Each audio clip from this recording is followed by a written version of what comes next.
Can I control this and open the pages? Okay, cool. Can you put it on the screen as well? So I'll go through some different pages. So what are we, I guess, what are we most interested in? Like e-com, info, application, high ticket, webinar, like just a mix, or live events, yeah, okay. Great.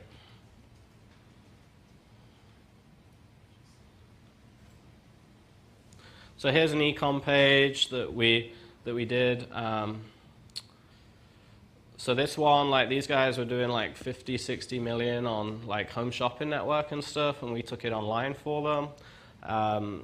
For this page here, it's e-com, straight from cold traffic, and we split tested this a lot. They had like a basic generic lander, but I'll kind of just talk you through like our theory when we're creating pages, right? So we always have strong headline and sub-headline. Sometimes we have like an attention bar at the top here as well. This bit just got added. It's not normally here. I think we're removing this bit. But it would normally go the black part and then straight to a page like this. And like we'll spend a lot of time on this headline and sub-headline. So this part is like the most important part of your page because most people will bounce here. And the way Facebook algorithm works too is if you get a really high bounce rate here, Facebook says, oh, this is a crappy experience for the user.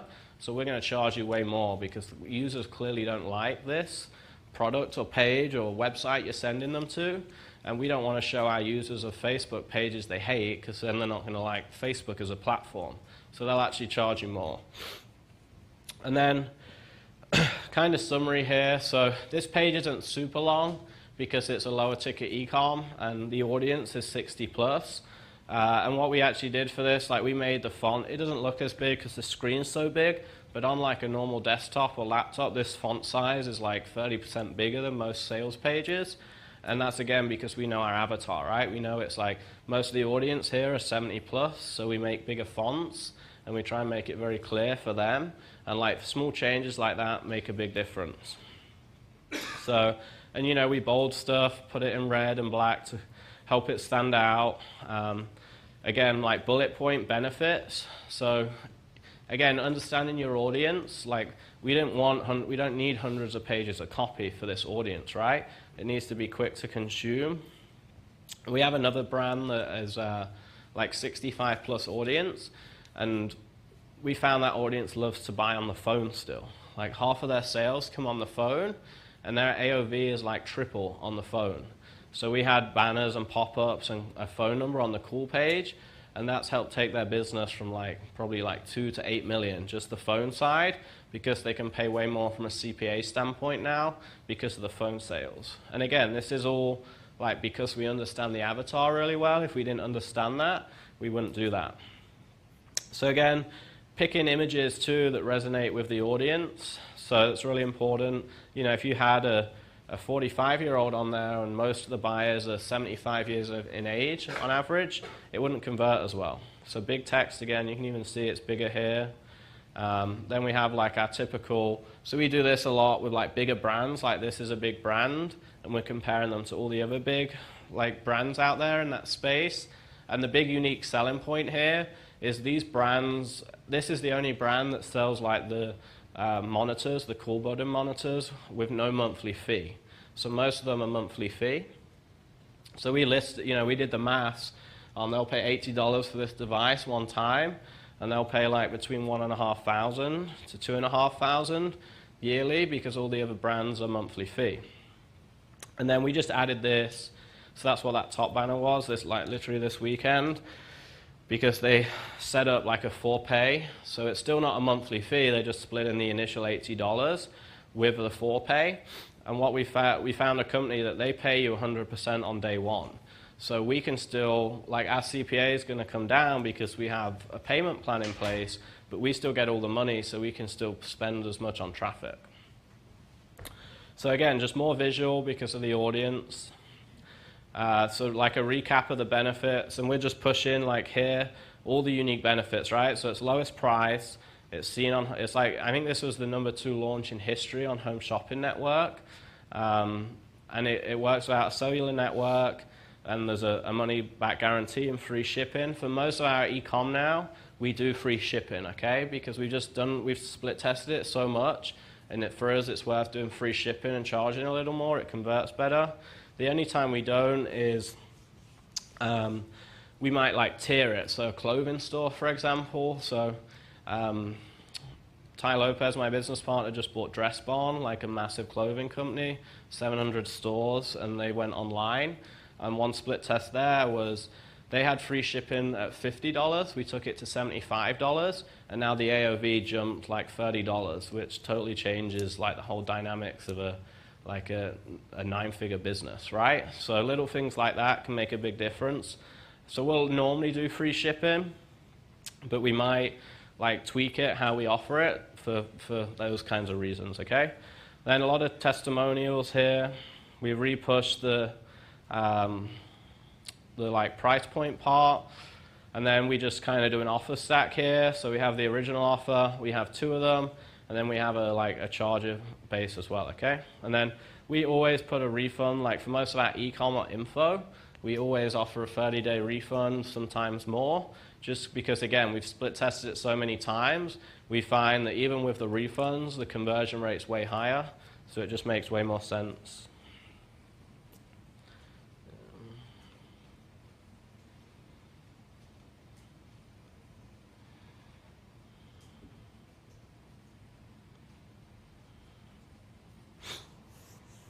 I'll show you. So this one's a good one. So this is like a training sort of center, like training course, but it's like games and activities for your children to learn more creative learning, okay? And the guy here is a big expert. He's worked with like whole governments and their education system. And you know, a typical expert, right? We have a lot of clients that have done it for 20, 30 years. They're super famous, but they're always doing like consulting and trading time for money. And they come to us and we take them online with courses, info. It's the same thing here. And this page did really well. And we've split tested this a lot. So we always try and, you know, big bold headlines is really important for us. And we always break up our sections. Like if you saw on the last 2 pages, we always try and break up the sections to keep people engaged. And we often do that, you know, images, but also color, right? So you just got to be careful with color selection. Sometimes you just got to see how it will look. But most of the time, color selection. What else do I want to show you?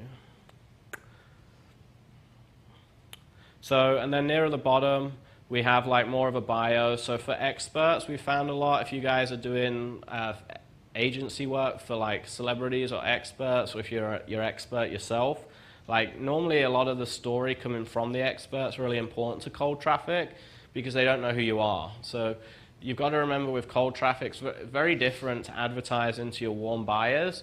And a lot of the time we get clients, they've done 2, 3, 4 million for the last 10 years to their warm traffic. And they try and do what they've done to their warm traffic to cold traffic. And it's like, I say like, look at cold traffic as starting a new business because it's very, very different, right? So if you try and replicate those results, try and think you're going to get the same profit margins, and you try and do the same funnels and ads that what you do to warm traffic versus cold, it'll never work. You'll have wrong expectations, you won't be able to scale, and the funnels won't convert. So here we did we put some of the copy as like a case study in a story, so that works really well. If you can do copying, like take the copy and do it as like case studies or education or testimonials, that worked really well as well. So there's this page. Yep. I didn't see a call to action on that page. It's a little lower, yeah. Is that normal to... Yeah, so we split tested this. We had call to actions higher, and they obviously people click them, but then our bounce rate on the checkout page was way higher. And we see that so much that people put call to actions all the way through, and obviously everyone clicks them, you get way more add to carts, but I don't like it personally. I like talk my copywriters out of it because my theory with cold traffic and a long sales pages work because people read the whole page. So having a call to action halfway, sure you get click-throughs, but then they all bounce because they're not ready to buy at that point. And it's like the way copywriters should write pages is every element, every word in copy is needed. If it's not needed, then why have it? And if you're putting call to actions in the top banner to cold traffic, they're just going to skip all that copy and then bounce at the checkout page. So we add it, we try and split test, and we'll add it like halfway maybe, but most of the time we'll split test it, and yeah, you'll get way more add to carts, but normally the conversion rate overall will be lower, and the AOV is often lower too because they're not bought into you as much. What about the statistic, though, that people, even people that are successful and buy a lot, really only want to spend, 7 seconds to make a decision? They want to like look, and they're only willing to watch for a very short period of time, even if they like it. So I would agree on the ad side. I would disagree on the sales page side. Okay. Yeah. So I would agree on the ad side, and that's why we use a lot of imagery and creativeness for the ad side. Sales page side, like people say, why is it so long copy? I'm like, well, the people reading the copy are the buyers, right? Sure, everyone bouncing off it isn't reading it, but they wouldn't be your buyers anyway. And this just comes down to copy strength. Like world-class copywriters are so good that you want to read every sentence. If they're not, then they're not good copywriters. Okay, so a lot of the time, it can be the page, but a lot of the time it's the copy. If the copy is that strong and it's world-class, you want to read more. Like we all know the pages we've read where we like get stuck for 20 minutes because it's just so strong, the copy, the story, the hook, right? And one last thing on that there's, I don't know where I got the statistic, that if you could somehow catch their attention from a number of different ways, up to 7 times, then that would drive them over the cliff. Well, I think the stat there, like I've heard that a lot, is like the average buyer buys on the 7th touch point. And that's true. It's like 7th to 12th touch point. So it just means that people need more, like, they need to know about your brand and time to think, especially higher ticket. And that's like everything I said in those first 2 presentations about the content, the multiple touch points, constant emails, constant retargeting ads. Yeah. That's why like Grant Cardone, like most of you probably know who doesn't know who Grant Cardone is here? No one. Like a couple of us, right? But 5 years ago, who knew who Grant Cardone was? No one, okay? And how's that happen? It's because he's everywhere and you can't get rid of him because he has like what he calls omnipresence across all the platforms. Same with Tony Robbins, right? Tony's so famous because he's everywhere. Everyone knows him. He's on TV, he's in movies, he's traveling around the world. So, yeah, just like that omnipresence is so key. Okay. Do you have a question? Yeah. Just get the mic, yeah. Do you use most of your landing pages using ClickFunnels? We build in everything. So a couple of these are ClickFunnels, a couple of WordPress, some are custom code, some are Shopify. So we just use, it depends on the client, it depends on like how I want to build it, because they all have pros and cons. ClickFunnels Pro is it's fast and easy to use. We test on there, and then we normally take it off there and custom code it. We also rarely use ClickFunnels for the back end. So it normally goes ClickFunnels Lander to a different back end, because I prefer different back ends. Yeah, but they all have pros and cons. ClickFunnels is great just to test. It's like minimum viable product. When you've got a viable funnel, we might now custom code it. But to custom code it and try and split test that 20 times is way harder than doing it on ClickFunnels, getting the perfect page, and then custom coding it.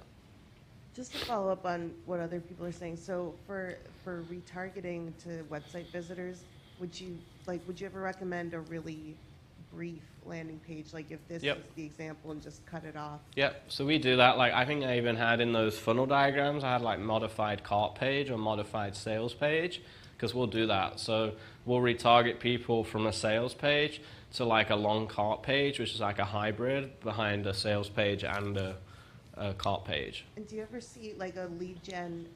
And we send people to cart page straight as well. So if they're like been on the sales page, didn't buy, we might retarget them just to the cart page too. Okay.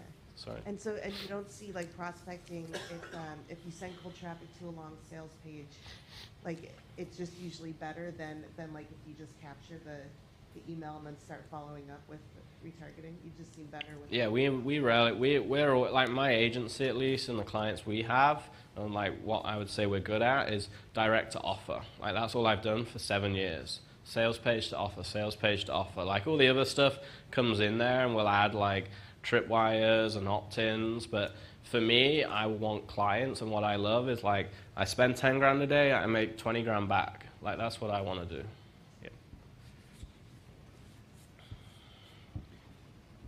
For cold traffic, aside from the headline and the subheadline, if you're not going to have the CTA all throughout the page, what do you recommend to have above the fold? Like absolutely besides headline, subheadline? Most of the time, that's all you can have because, again, 90% of your traffic's mobile. So open your page on mobile. People think you can get a ton of stuff above the fold. You can't. On mobile, it's headline, subheadline. So if you have a video, definitely above the fold then? Yep. Okay. So, and if we're optimizing for mobile, we might do headline video, no subheadline. Or the subheadline might be below the video, Okay. which looks weird on desktop. Yep. Or we might do 2 pages, right? We often code a mobile page and then like a landing page. In your agency, are you working with any brick and mortar, like local businesses? Not really. We're more online. Online. Yeah. Thank you. Any other questions on that? So here's a free plus shipping offer that I wanted to show you guys. This one has crushed it. It's like $2 CPA for free plus shipping, which if you ever run free plus shipping is incredibly low.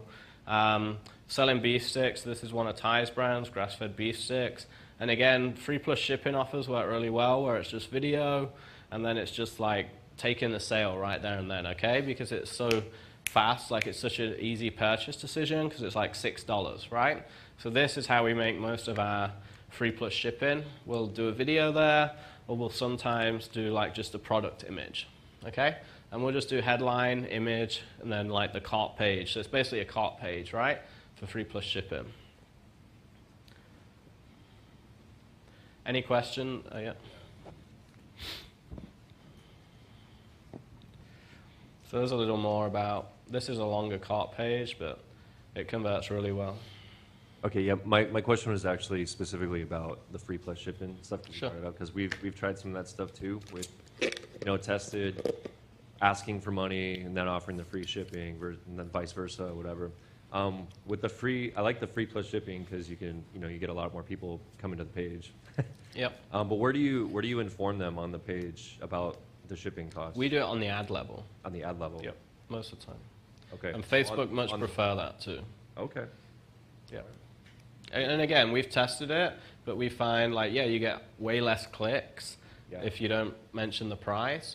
But when we mention the price on the ad level, the clicks more, but the conversion rate's like 20%. Yep. Was this based at all on Thai, or was it cold?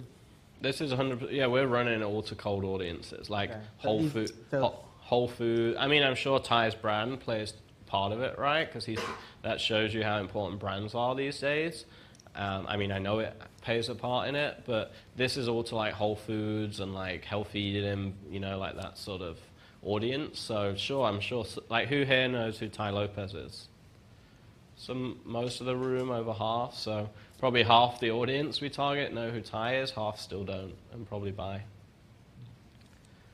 And we run a lot of free plus shipping. Some of them are like I have my own free plus shipping offers that I do for random products to acquire customer lists, and there's no brand even behind it, right? Free plus shipping is a lot like upsells. If you're trying to do free plus shipping, and I've learned this the hard way, a lot of the time you'll like work and optimize the landing page, you'll test price, like where you present it. Most of the time you just got to test different offers because it's such a spontaneous like action, like upsells. Like I launched this last week, we launched 5 free plus shipping products for myself, just like random products. And one of them had like a $3 CPA, and one of them went all the way up to like 25. And the copy and structure was the same, like it was different products, but the page format was identical. So that just shows you that's mainly the product, right?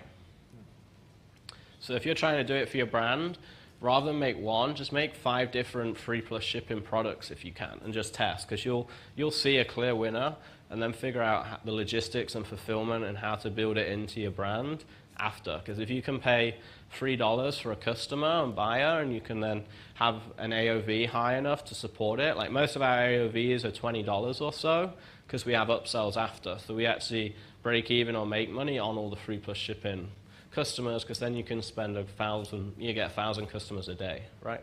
Do you have like a standard upsell for a free plus shipping offer? Not a standard one, because every product's so different, right? But for this right now, we're testing lots of different supplements on the back end, because they have great margins, okay? Whereas some we might do info products, some we might do like courses, memberships, some we might do like often more of the same, like, hey, you bought 5 beef sticks, do you want another 50 for your family? Yeah. That sort of thing, okay? Any other questions? Yeah. What type of ads do you find work best for free plus shipping offers? What sort of ads? Like the creative side, you mean? So we'll do a lot that are just the image of the product. Most of the time it's a product image, which is the opposite. Most of the time when you're running ads to offers, you don't do the product image right. You have an image of the avatar, something that represents the brand.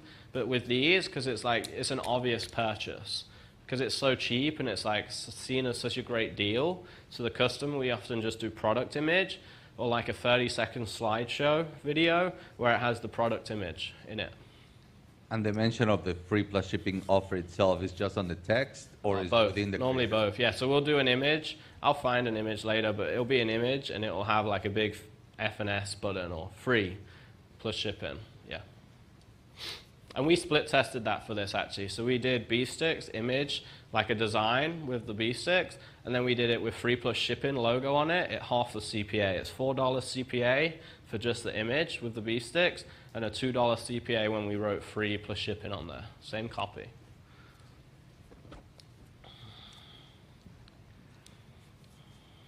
If you're going to offer an affiliate product, do you have a particular price point, in your opinion, that has to be at least a minimum before you even entertain investing your time and money into it?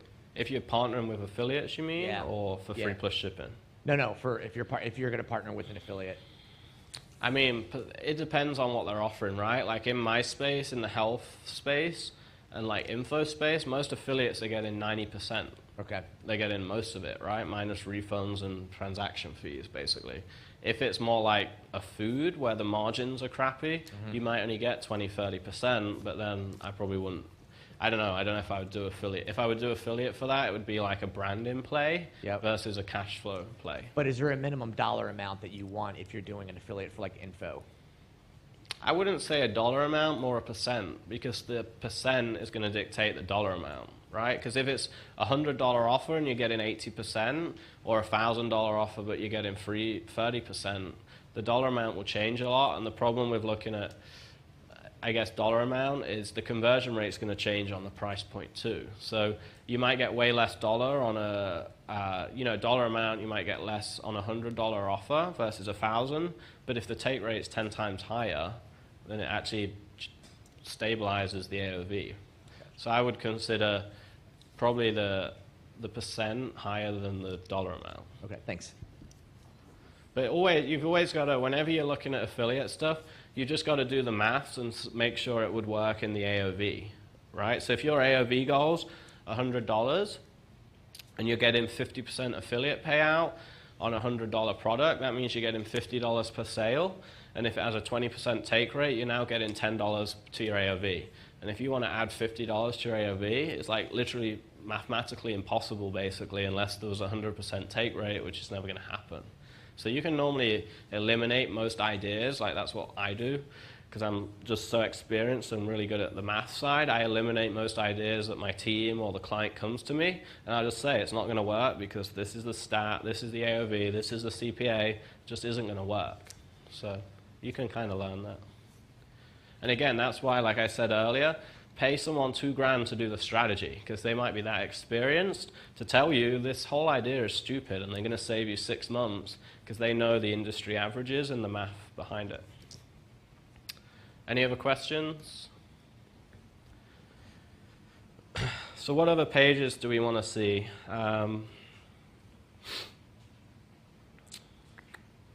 I showed you e-com. I can show you. So this one, let me do this.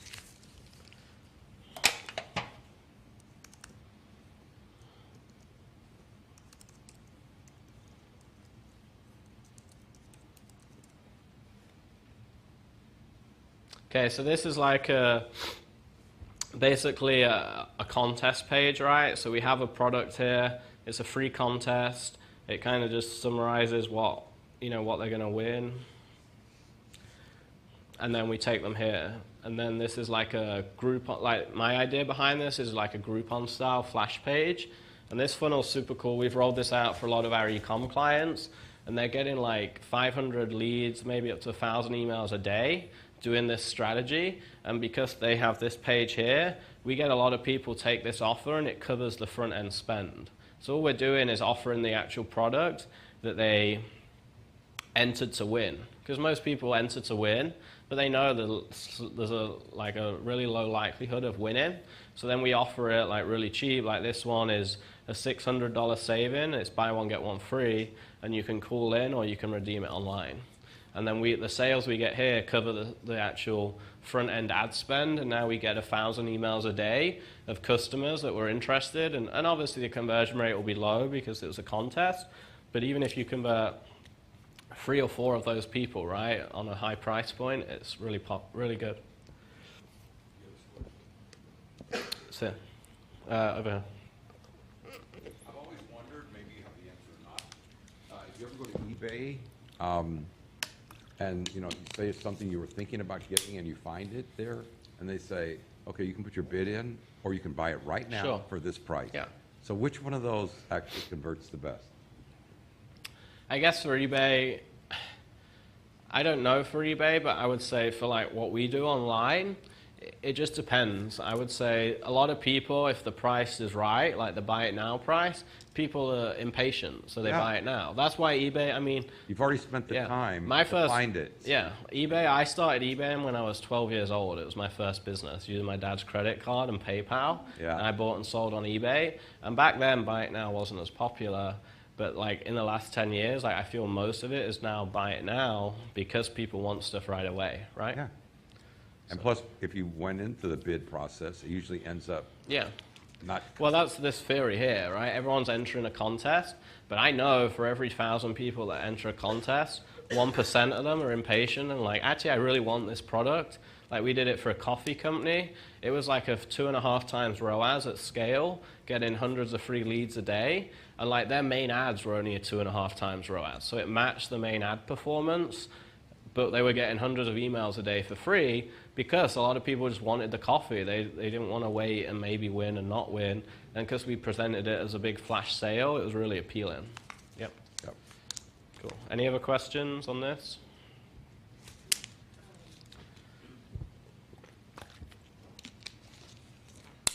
It may not be directly related, but I just wondered if, on any lead gen customers, have you seen Facebook lead forms work better and quicker than sending them to the... Yeah, so about a year or two, I started to see a change where they were working better. I would say more recently, we've gone back to landing page. And I don't know if that's been like I think just we test and landing page seems to win. And it depends because what I find, like leads on Facebook, I found in the last few years get worse and worse and worse. So, like, sure, you might get cheaper leads, but we're looking at ROAS and LTV on all of our lead stuff, right? So, you get 1,000 leads or 100 a day, but if the 100 a day convert, the 1,000 don't, it's irrelevant. So, Better quality. the problem with the lead form is it's easier, and in theory, you get cheaper cost per lead, and it keeps them on the Facebook platform, which is great from a lead cost standpoint. But now if you send them to your site and pixeling them, they're reading longer copy, and then they're going to another page as a tripwire, maybe that's better, even if lead cost is double. Yeah. Question at the back? Hey, aside from all the split testing, is there a certain system for designing each headline in the copy, like, say, to appeal to all the pain points and to make the offer attractive? And is there a certain system of connecting to each headline to the copy and all that stuff? Yeah, I mean, you're like asking for best practices, kind of. Yeah. I mean, there are like, I don't know if we like follow like a set system. Like my copywriters are all a little different. They have like, for me, I created like an example page and key elements I feel all copy needs, and it's like 7 to 10 things. And there's like, if you Google it, you can like lots of world top copywriters all have their own formula, right? So I would say yes and no. Like, to be a world-class copywriter, you've got to just be doing it for 5, 10 years and be world-class. But if you're not at that level or you're trying to train a team, there's definitely structures and approaches you can follow. But I couldn't give you that. Like, you can find that from some world-class copywriters, and if you want to write your own copy, you can follow it. And I know a couple of guys I can tell you like who to look at for that. Thank you. So yeah, I guess to answer the question, there are best practices, but not like one set method. Because copy has to be so creative, and it has to be tailored so much to the offer, it's very hard to like say, do it this way, right? So I will show you 1 or 2 more pages, then we'll break for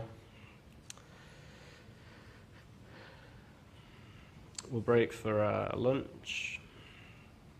So here's how we like structure a webinar. So if we don't want to do like the typical like big webinar funnel, we want to run it almost more like a VSL to keep it simple. This is how we structure it. So it has the webinar page just before, and then it will just go from a headline to a video, and the video will be locked, and then after a certain amount of time, it'll extend out the page, right? So a call to action button will extend out after like 10 or 20 minutes, and we'll split test that, and then they can go through to the application page and book a call, or to the sales page. So this is one way, and this is just like a really quick ClickFunnels build.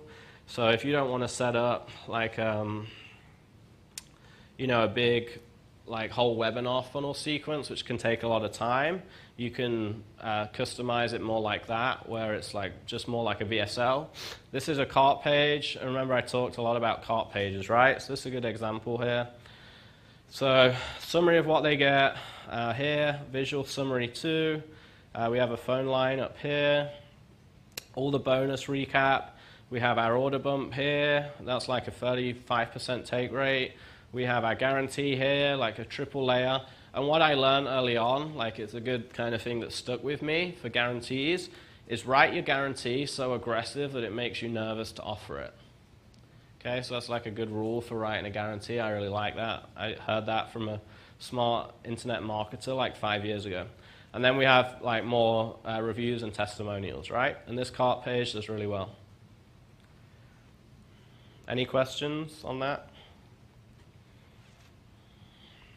That was the cart page? Yeah. That wasn't the initial tripwire with the... No, that was the cart page, yeah. Is extensive. That's a minimum. Like I wouldn't launch a cart page that had less than that. How many pages is Well, most people aren't. So the cool thing about like stacking out the cart page is people are only going to go read it if they need to read it, right? If they don't need to read it, they're going to buy. If they do need to read it and you don't have it, what are they going to do? Leave. Okay? That's the way I see cart pages. You've got to be careful. You don't want to give them so much information, it's overwhelming. Like we're not trying to, in the cart page, you're not trying to recreate the offer. You're not trying to recreate anything or educate them further or make them believe something else. You're just trying to reaffirm everything you just sold them on. That's a really important definition, right? Because if you make long cart pages and try and sell them on new concepts, it can work against you. If you on the cart page are just reaffirming everything they already believe to make the sale, it's going to help you. So that's before and after photos. Yeah, social proof. You should show them the Kaylee page for the cart page, and then This one? right there. Just do order form 1. And it's Where's just an that? This one, right? Order Yeah. form one. And then it's like a good example of a cart page. And then if you try to do if you try to leave the window, this exit pop comes up, and we redirect to like another $100 off. And we've actually seen some pretty good results with that too. And we did another exit pop. It wasn't on this one. And I think I told you guys to add it. You just didn't listen. $100 note. So like when you do a discount, actually add an image of like a $20, $50, or $100 like note, and that actually boosted conversion. It's just so visual, right? And like I think the idea of seeing money in some way feels more real. If you write $100 off or you see a $100 like bill, it just feels more real, I guess. Any other questions? And like I said, I left the afternoon tomorrow free for hot seats because I would love for you guys to bring your pages up. And like, I've done this like 10,000 times, so I can go through and say I would change this, do that, and probably help you a lot really fast.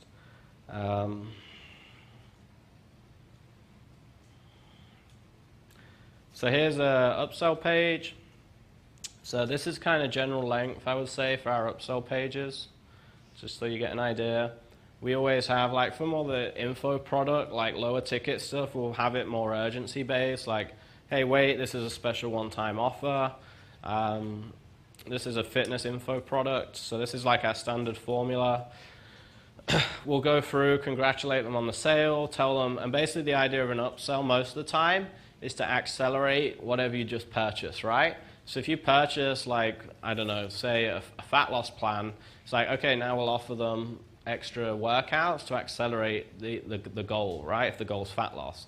If we sell them how to make money online with Facebook ads, we might say, well, here's how to make money with emails as well, because when you're doing your Facebook ads, you'll capture tons of emails, and now you could make a lot of extra money. Like if you're doing gym owners, it's like how to get more clients in the gym, and then it's like, well, how to sell those clients on personal training, and then how to sell them on nutrition now, and then how to build out a gym sales team, and they could be 3 different upsells that you would sell the guy on how he gets more leads. Because it's not, for gym owners, right, it's not about getting the leads, that's like part A. Part B is closing and monetizing those leads. So part A can be how to get more leads. The upsells can be how to monetize and increase LTV of those leads. Okay? Any questions on this?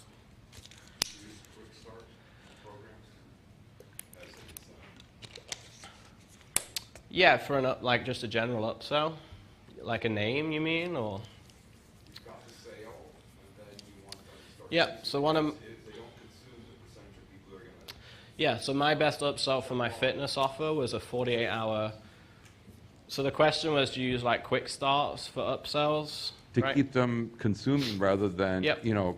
bopping out. Yeah, so my best upsell for a fitness offer was a 48-hour quick start. It's a kickstart, I called it, I think. But yeah, it was like how to get started in 48 hours and feel better. So yeah, they work great. Again, it just depends on the audience, right?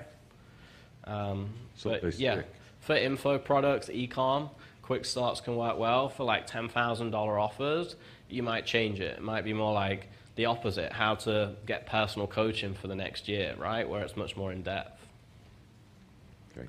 Cool. Any other questions on upsells?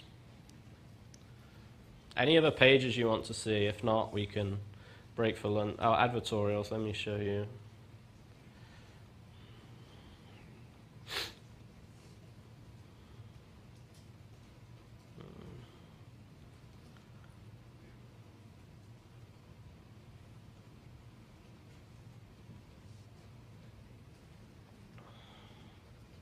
So this is an advertorial. So like I discussed, advertorials are like great bridge pages. So the way an advertorial works is Facebook ad, advertorial funnel, okay? So they're like a bridge page. They bridge the gap between the funnel.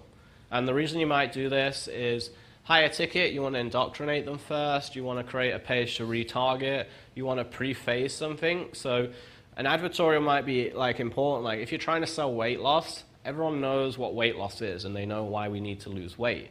Whereas if you're trying to sell something that someone doesn't really understand or know about, you might need to educate them before they go to the sales page, okay? So an advertorial can work great to actually inform the person of a problem, because maybe for weight loss, maybe the offer is weight loss, but the whole philosophy, maybe you're like a world-leading like gut health expert, right? And most of us know that gut health is now important for weight loss in the last 5 years. But 20 years ago, we probably didn't know how gut health impacted weight loss. So you might have an advertorial that educates you on 10 reasons gut health is vital for losing weight. And it talks about bacteria, how you can metabolize the food differently, how it impacts hunger hormones, everything like that, right? And if you were just trying to take them straight from a Facebook ad to weight loss and gut health, and no one understood that connection, that page wouldn't convert. But by adding the bridge page, they now understand the importance of gut health, so the page converts. And then a big part too is compliance, right? So compliance, like if you're running landing pages on Facebook that Facebook might not love, it adds another layer of protection through a compliance standpoint. And this is all our advertorials usually are. Headline, we sometimes add side banners, but because most of it's mobile these days, we've stopped doing that on a lot of it. And then it's just some context. We normally establish some sort of authority, so we'll add evidence of like research or publications or celebrities, and then it will go through to the sales page.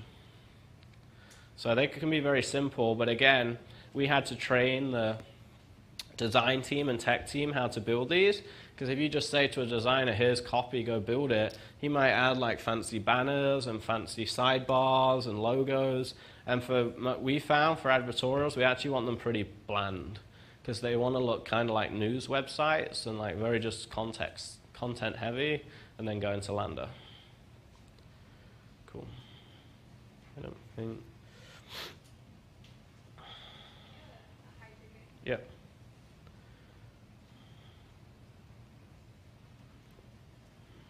So this is one here. So I'll just scroll through quickly. So you can see the length here, right, before going to an application. So a lot of application pages will just be like, they'll just be the application or maybe some text. And if you just do that, you're going to pay less per lead, but the lead quality will suck. Whereas, let me go back. If it's a longer page, the lead cost will go up, but the quality will be way better. Okay? So we kind of design them more like a sales page. This is retargeting, so we have a top button up here. If this was all cold traffic, we'd probably remove that button too, because we wouldn't want them to be like clicking through before they've gone through the whole funnel, right? But this is a lot, you know, for this application, this is a lot about like, you know, there's a video here that indoctrinates them. It's a lot about her story, her background. Like before we even get to like where I am now, about she does stuff with Tony Robbins. And then it like really only starts to go like here about the inner circle, which is her mastermind high ticket. So a lot of this is like building the foundation to promote the offer, okay? And this one's done really well, like crazy $20, $30 calls, closing 15K program. But even some of those calls, like the quality could still be better. So we're going to add like a VSL before this page now. And you know, it goes on to kind of pre-phases what they get, because you want to try and indoctrinate them as much as you can before the phone call, right? And obviously I know your guys offer, and I know you're like working on to improve the lead quality, right, throughout the funnel. Because if you don't get that lead quality right, you're going to be in trouble. You're going to have hundreds of phone calls, but nothing's going to convert. So don't fall for like, or let your agency, or even if you run an agency, don't fall for looking at lead costs. Look at cost per quality lead on a phone call, because they're very different. Okay? Any questions on this? Could we get this Google sheet? Yeah. Yep. I'll probably, there's a few, most of these, the clients are all okay with it, but there's some that I didn't open that we'll have to just check. But yeah. For cold ads, sometimes the most irritating thing is you'll see this catch line, like 5 foods you should never eat. Yep. Click on that, and the whole article, you'll still never find out what those 5 foods are. But that ad probably converts still some of the time. so, huh? Some of the time. That's why you got to test. Seems like it's You got to test. I mean, we don't do that, but I have friends that still do that. Like this one magic food for weight loss, and it goes into a 50-minute VSL and sells them something completely different. But the VSL is so strong that even that they forgot what ad they clicked. And there's a survey's been out there. I think like after 5 minutes, 80% of people forgot what ad they clicked to get on the landing page. So a lot of the time we do, like most of the time we keep it consistent, but some of the time we have, never kind of crazy where we would say 5 things and don't teach them anything, but sometimes the disconnect isn't, it's a little gray, because we know we're trying to get them on the lander and then sell them on the video or the lander. Yeah. Cool. Any other questions? Okay. All right, so we'll break for lunch. Hours break, I think. So it's 12:30 now, back at 1:30. And then we're going to go through some more compliance stuff, AOV stuff, optimization tricks. And then about 3:34, we'll have an hour where we can do like hot seats or Q&A, okay? So start thinking about what questions you have and if you want me to go through your funnels and ads, okay?